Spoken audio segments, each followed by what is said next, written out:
I swear I missed the Saturday chill, but now I'm grown, gotta pay bills. I used to play in late stationary, now it's hard to stay still. Using all my time to climb the A-mill. Lucky Charms was my 8 a.m. meal. On cinnamon toast, honey nut smacks and Cheerios was filling my bowl.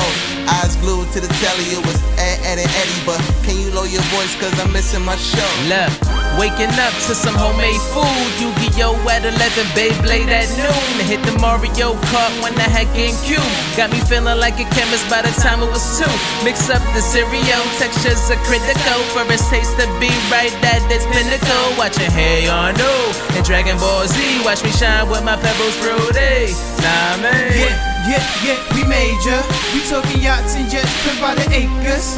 Cuban links and minks, we talking paper. Oh yeah, we major.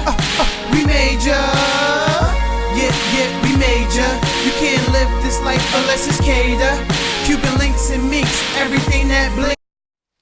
What's up, everybody? It's your man, Random Man, DefinitelyAmazing.com. It's Saturday, which means it's time for Season 6 of Saturday Morning Cartoons and Cereal. Yes, I've been at raves for the last couple of weeks. I don't have a voice. Have not been at raves. Have you ever been to a rave? No, actually. No. That's good. Don't do that. Don't put yourself in that position. Everybody, so you know how I like to start the season off with a bang, and I felt that since I'm a Brooklyn boy at heart, if I'm gonna start off with a bang, I gotta start off with a Brooklyn bang. Someone who's been knocking out Brooklyn bangers since she got in the game. Someone who epitomizes Brooklyn music. Good Brooklyn music. Not that new Brooklyn music that is literally all about swallowing a pill. I can't learn anything from swallowing a pill, guys. And if I'm 30 and I don't know how to swallow a pill by now, I got a problem. It's your man, Random Man. I'm here with Lia. Let me make sure I get this right, because I've been working on this. Givenchy! Hey, what's up? How you doing? I'm great. Can I complain? Yeah, good. She was so gracious to let us in her studio with all this beautiful equipment. I got a ring light. I want to cry. Never not working. That's what we do. Never not working. I love it. Lia, Honey Bunches of Oats. You picked Honey Bunches of Oats. My favorite, yes. This is your favorite. Mm-hmm. You were eating this as a kid. Yes. Yep. That and Frosted Flakes. I'm surprised I still got teeth. Well, yeah. you just one wave over. That's his favorite cereal. Over here at Saturday Morning Cartoon and Cereal, usually we talk a lot. I want to do that thing that I learned online. There's this guy, he told me this thing. Hold on. Let's see if I can do it. Oh, yeah, one fell swoop. Look at that. That is new? Look at that. I thought that was how it was supposed to be. That is not new. So you're able to close it back. Listen. I don't open cereal boxes nice. We've established that since season 1. Oh, no. Which is why I give the cereal to the people. I'm telling you. But look, now you can close yours back. Yes. Because I opened it nice. We got everybody in the building. Wave 52 behind the camera, which is it's only right. Wave, you happy? Season 6. Yes, sir. Season 6. And are you guys going to eat cereal this season?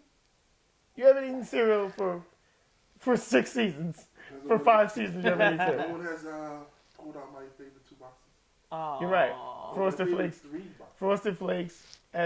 Frosted Flakes was on the show once, but we had to refilm that episode. What? Frosted Flakes has not been on the episode. Frosted Flakes is the show. What else hasn't been? Anyway, everybody. So today's topic is a very, very good topic. That I had to fight to keep your topic, Leah. I had to fight.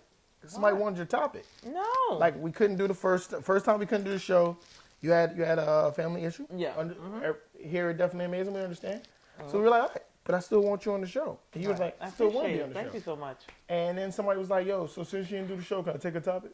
No. So the topic we're doing today is the best cartoons created for adults. Yeah. So these cartoons were not created for kids and they just happen to have adult humor. These cartoons were created for adults. What I'm gonna let you do. She already started eating. Look at that. And I love my cereal. If you don't know, this is literally me on a Saturday morning. First up, Definitely created for adults. Family Guy. That was not created for kids at all. The parental advisory doesn't even matter with Family doesn't. Guy. It doesn't. I know kids that like wear Stewie shirts, and I'm like, does your mom even know half the stuff that Stewie says? He's borderline gay. He wants to kill his mom. He wants to kill his mother. Like the first 4 seasons, he was trying to actively kill his mother. Right. Actively, like he was doing it every day. The bazooka, the axe. That man put on an AK. That was at the pool. Do you remember when he had the forget me raid that actually got his father free? Like he's come up with devices. The time machine, everything. I can't. At the pool, he tried to, chop down the thing for the fall of the mother. Like, come on now. My man's just like actively trying to kill his mom. Definitely another show that's not for kids. Me and you were just talking about this. Archer. Archer's not for kids. Oh my God. From the first season, the first episode, my gosh, the mother reminds me of Joan Rivers. She seriously reminds me of Joan Rivers. You're absolutely right. I don't think I've ever thought about that today. Her mouth was so slick with it. And Lana, oh my God. Okay, somebody should bring a case against Lana going to work with all that out like that. Yes. I'm telling you, like that's sexual harassment right up. Me too, hashtag. Right up the I feel offended you walking in the household with everything out like that, Lana. And then last but not least, before we get to the actual interview, where would this show be if we were going to talk about Boondocks? Listen. If that was created for kids, then it was created for that the has to be the #1 adult cartoon. Boondocks. Oh my goodness. I've rewatched that R. Kelly episode so many times since this R. Kelly thing. He told you It's on my page. It's on my page. Like he told you right there in the episode. He said, I don't know, she liked it. If I see piss, I move. You see piss, you stay. Riley. Can I just say something? Riley is what everybody else wants to say. Yes. Huey is what your homeboy, the conscious homeboy wants to say. But Riley is like Riley's like that homeboy that be in the car. It'd be you, your conscious homeboy, and your other homeboy that's like Riley. And they get into existential arguments all the time. You're just like, minus the man bag. Minus the man bag. Oh, Gangsta-licious new. Oh, they kiss it. Oh, they kiss it. Oh, Gangsta-licious. The fans with the butt crack out. No, with the lip spit drain with the trail. Oh, my man Riley was upset. One of the episodes that I was mortified with was when the lawyer went to the prison and then they had an outbreak. Right. Oh my God. No, the way the episode starts off. Mm-hmm. He said, "See, I ain't here for no little boys." Little boys. Chris Hansen. I like to call you Chris Hansen. I'm like, what? Listen, everybody. It is time for a commercial break. I'm going to find some really, really cool commercial. It is the first episode of Season 6. I'm here with Brooklyn's finest, Lia Givenchy. Gotta say that. We'll be right back, everybody, and then we're doing some interview stuff. Yeah. What's up, everybody? It's your man, Random Man. It is time for interviews. And you know what time it is, Logic? It's time for my favorite part of the interview. Of course. The generic question! I told you guys, I'm going to get streamers for that. One of these years, we're just going to have like pop-ups. Cheerleaders and all that. The generic question. Don't you hate a good generic question? Yeah, it just tells me that the interview is lazy. Yeah. I'm gonna ask you a really good generic question. This is a classic. This is when you know that he just got out of bed and just created your questions that day. How'd you get started in the business? Yes. I've always just loved music, and I grew up in a music household. And I had an uncle that was a disc jockey that used to bring back the music to Guyana. Because newsflash, I was born in America. And I remember one day I was at my aunt's salon, and Missy Elliott's "I Can't Stand the Rain" came on, and I loved how I thought she was in a garbage bag, honestly. So I was doing that forever. Oh, I thought you were saying you had a garbage bag. I literally got a garbage bag and was in it doing all that. Like, literally did that. But I just fell in love with music in general from then, right. you know. Elaborate on that. As much as I fell in love with it, it wasn't until Aaliyah started really popping, and then Eve started really popping, that I was like, oh my God. Because Kim came later on, to be honest, because it was so raunchy. My mother was not letting that play no way in the house. Yes. But I snuck around and got to that eventually. Right. I feel like most female rappers eventually got to listen to Lil' Kim. Yes. But can't none of them say, yeah, you know, it was my first song I got introduced to was Lil' Kim. No, it wasn't. Because your mother wasn't letting that happen enough. 4-page letter, when Aaliyah brought out 4-page letter, I was like, oh, I want to be her. Okay. So, I heard you say on another interview that lyrics matter, but so does melody. Look at me doing my homework. Yeah. Ooh, Yeah. He did his homework. So, when you're crafting a new track, what percentage does melody influence your lyrical direction of the track? See, I'm nice. Melody is going to give me 30%, to be honest. Okay. Lyrical content is going to give me another 40.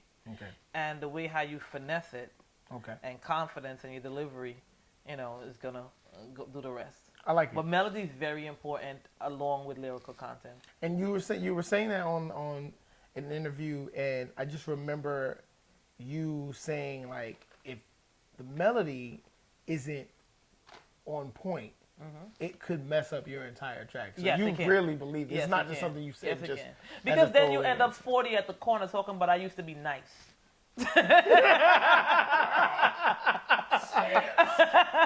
You'll be like, you know what I mean? Or you'll be the person that every time they got a cipher, they call you, oh, come. You could spit bars all day. You can't put them bars to melody and make me want to listen, grab an emotion out of me when I hear it. Right. It's a dub. So I be laughing at a lot of people that, okay, yeah, you're nice, and Yeah. so is the guy in the corner store, the hobo. Right. You know, you about that man I used to be with Curtis.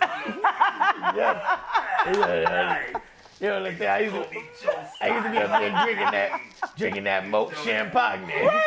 Moat Champagne. You done some ghostwriting. Yeah. So if you ghostwritten for some well-known artists, so lyrically, you're like dynamic. Like me personally, I say that lyrically you're dynamic. Thank you. How much does your cultural background from Guyana and Brazil, which I found out because I do my research, He does. bleed into your lyrics? How much does that culture bleed into your lyrics? 100%. 100%? 100%. Because, to be honest, I was exposed to reggae and samba music first. Right. And reggae music, if you listen to it, is always telling a story. Whether it's a raunchy story, a conscious story, it's never just da-dun-da-dun. It's never just mumble. It's always something behind it. So my reggae, exposure to reggae music was very, very important. And I tend to bring that into hip-hop also. Right. So any record I create, it always has to have a story. Yes, you're very story-driven in your record. No matter what it is, it has to be. And that also brings me back to the melody. Because you listen to a lot of reggae and samba. There's a lot of movements going on in it. Right. So hip-hop, I feel, it could have that. And that fusion is what separates my music from everybody else. Right.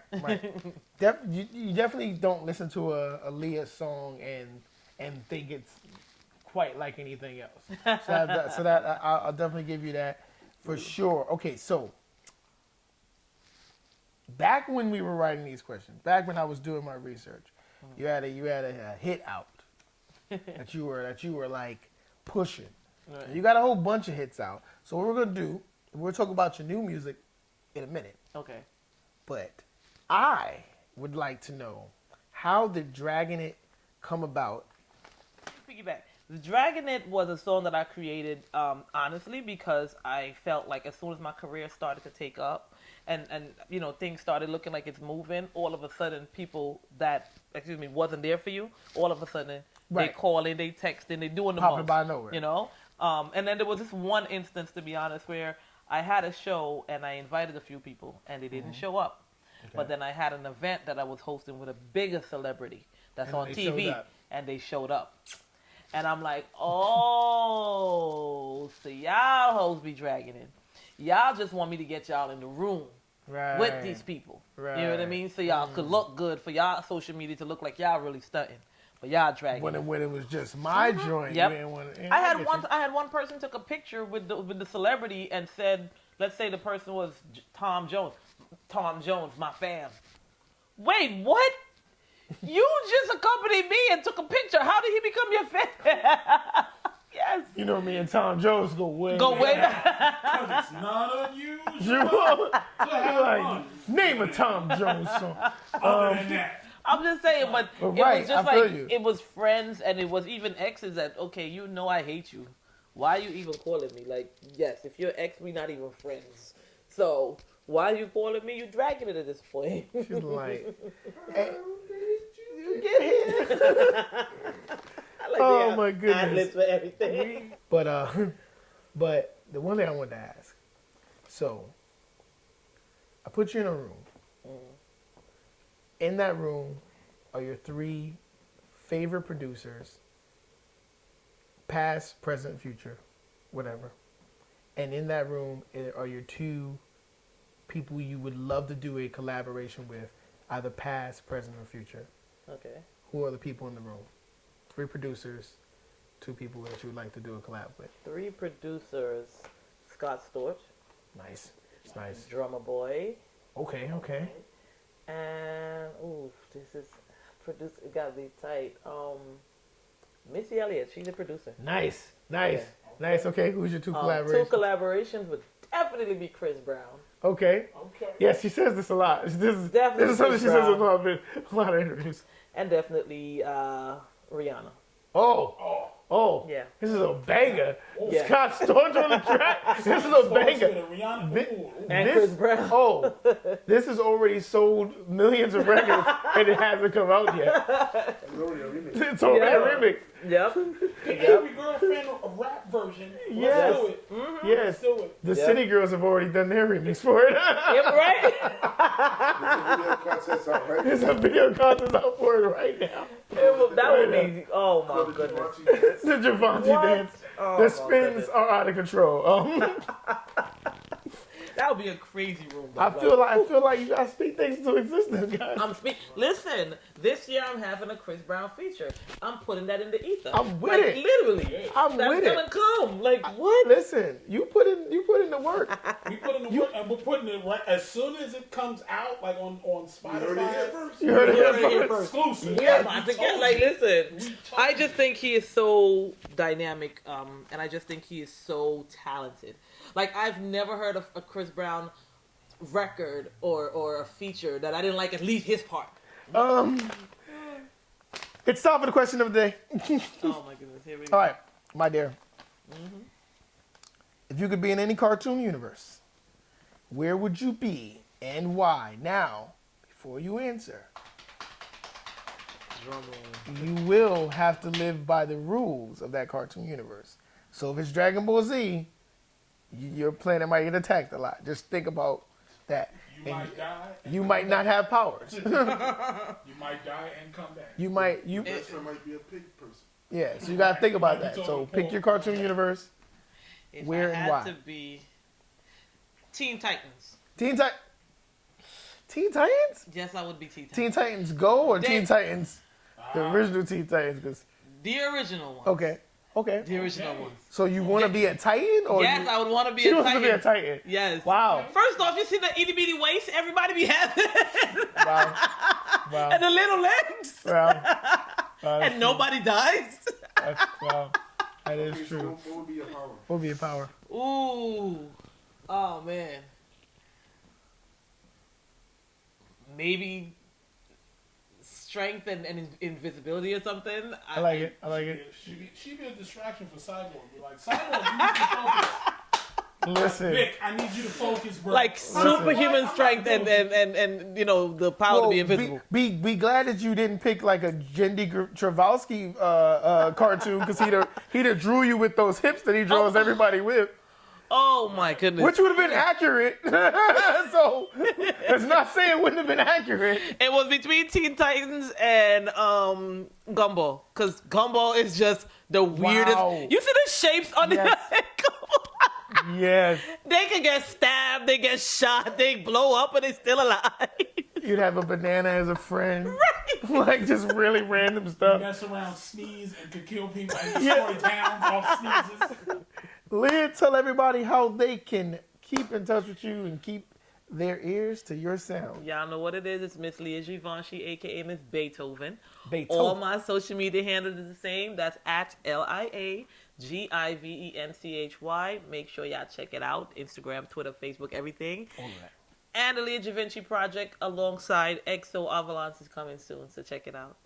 Yeah, you heard it here first on Saturday Morning Cartoon Serial, Season 6. Thank you, hon. Thank y'all for having me. I had fun. I love I'm it. glad you had fun. I'm glad you love had it fun. here. Listen, we try to make this the most fun show. Every time I send it out, I tell people it's the most fun show ever. Please stay tuned. We have a lot more on the table for you. More cereal, more friends, and like always, it's your man Random Man, and we are out. Perfecto.